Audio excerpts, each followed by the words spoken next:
No, I'm alright, thank you. Sure? Yep. You waiting for anybody? I ain't, no. You're not? No. What's the reason that you're recording? I'm not going to answer any questions now. Sorry? I can't hear you. I'm not going to answer any more questions. I don't need your service. Okay, I'm just wondering why you're actually standing outside. Thanks for coming out and talking to me. I do appreciate it, but I don't need your service. Okay. Thank you. Are you alright? Yeah, not too bad. You're alright, mate? How you doing, mate? You alright? Yeah, how's it going? Alright. You auditing, are you? I might be or I might not, to be honest with you. I don't really wish to engage. You don't wish to engage? No. Okay, what I'm going to ask then, we've got some personal vehicles here. Yeah. Kindly don't film the personal vehicles, alright?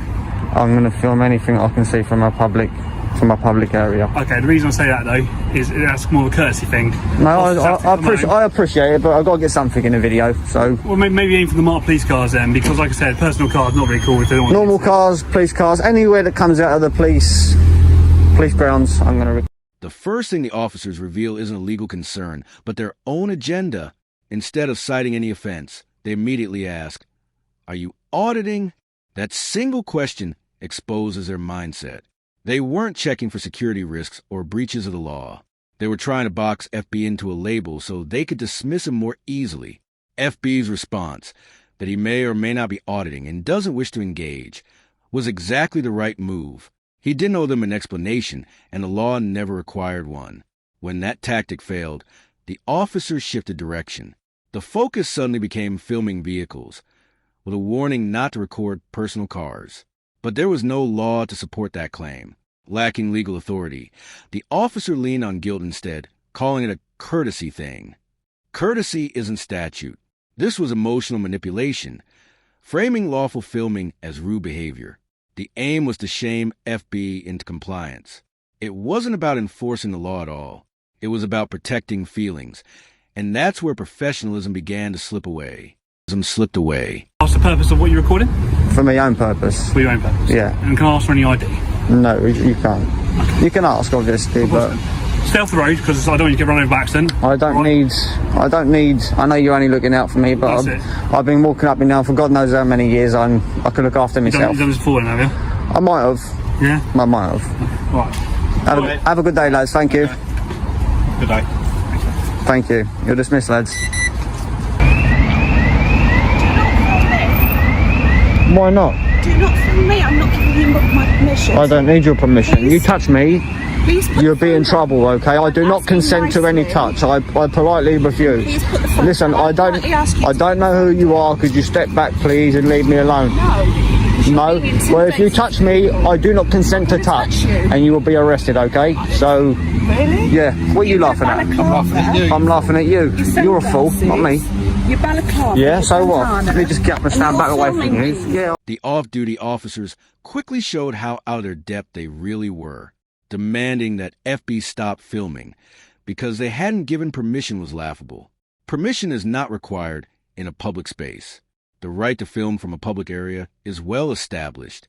Then came the claim that he was intimidating people, which falls apart immediately under the Public Order Act. Intimidation requires threatening, abusive, or disorderly conduct. Quietly holding a camera on a pavement doesn't come close. Harassment law is no different. It requires a course of repeated conduct, not a single act of recording. Even the mention of his clothing, a balaclava, carried no weight. Wearing it is legal. Officers need objective, lawful grounds to justify suspicion, not vague feelings or personal discomfort. The most damaging detail is the sequence of events itself. They walked over from their station to initiate the interaction, then claimed they felt intimidated. You cannot deliberately create a confrontation and then use your own unease to justify action. That reversal of logic exposes just how weak their position is. Here, Mia. I don't think Your mate here. He's not right in here for calling members of the public fools. Are you an officer here? Are you? Shit, man. Are you an officer? Go on. You touch me, and I'll lay you straight up the floor. Oh, yeah, I will, yeah. threatening us now. Yeah. You can't, you just can't, go on. I said, you touch me, I said you'll be in trouble. Go on, I've got everything on camera. He just got all aggressive, you can see it in his face, and he wants to do something. Do something. I do. Go on, do it. Do it. You must think I'm scared of you. I'm not. I'm not scared of you, don't worry about that. I'm here minding my business. And you know it's an offence to lie to the police, you know that, don't you? An arrestable offence. We've got a very aggressive gentleman here. I'm standing here minding my own business and they approach me. Yeah, calling me a fool. This was the moment the off-duty officers completely destroyed their credibility. When FB challenged one of them for calling him a fool, the officer snapped, surging forward with a clenched fist. That was not restraint. It was plain aggression. His body language was openly threatening, showing he came not to reason but to dominate. FB stood firm, reminding him that he had the right to defend himself if attacked. Instead of acknowledging their colleague's outburst, the officers twisted it into a claim that FB was making threats. That's where the dishonesty became evident. The escalation came entirely from the officer trying to square up, yet the moment FB asserted his right to self-defense, they flipped the narrative. It was a deliberate reversal. Create danger first, then pin the blame on the target for refusing to yield under pressure. This was not law enforcement. It was manipulation.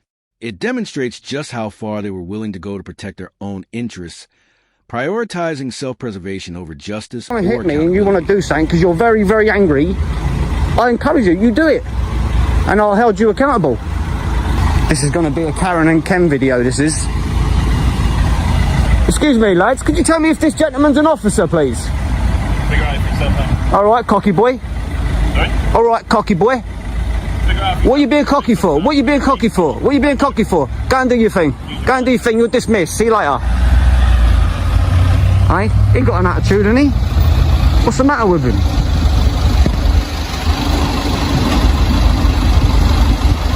Oh, we've got flashing blues here. Yeah, go on. Everything's on camera, so what you do? No, not at all. What you doing? When backup arrived, FB asked the obvious and reasonable question, were these two even officers? The response he received was dismissive. Find out yourself. That was not transparency. It was stonewalling. When someone is about to face action, the bare minimum they deserve is clarity on who is involved. Instead, FB was brushed off. Within moments, without any proper questioning or assessment, the officers moved straight to arrest. As he was taken, FB was tackled to the ground with full force despite not resisting. It was a violent overreaction. This was not measured. It was not necessary. It was punishment disguised as procedure. From there, the pattern only worsened. FB later revealed that despite being the one tackled, he was the one charged with resisting arrest and even assaulting an officer. That's how fast the script can flip. The individuals using force get to write the report, and suddenly the victim becomes the accused. Those charges were flimsy at best. Resisting arrest doesn't apply when someone isn't fighting or fleeing. The assault allegation was even weaker. FB's footage clearly showed he wasn't the aggressor. But once those words go into an officer's report, it becomes their version against yours. And in court, especially for newer auditors, that imbalance is nearly impossible to overcome. FB himself admits he was inexperienced at the time, and that inexperience allowed the officers to twist the situation to their advantage. Had every legal requirement been pressed on camera, ground for arrest, necessity, and procedure, it would have left far less room for the narrative to take hold. This is not a criticism of FB. It is a lesson in how power operates when knowledge is not yet on your side. What this case highlights most is the fragility of policing when feelings are allowed to outrank law. FB wasn't stopped because he broke any law.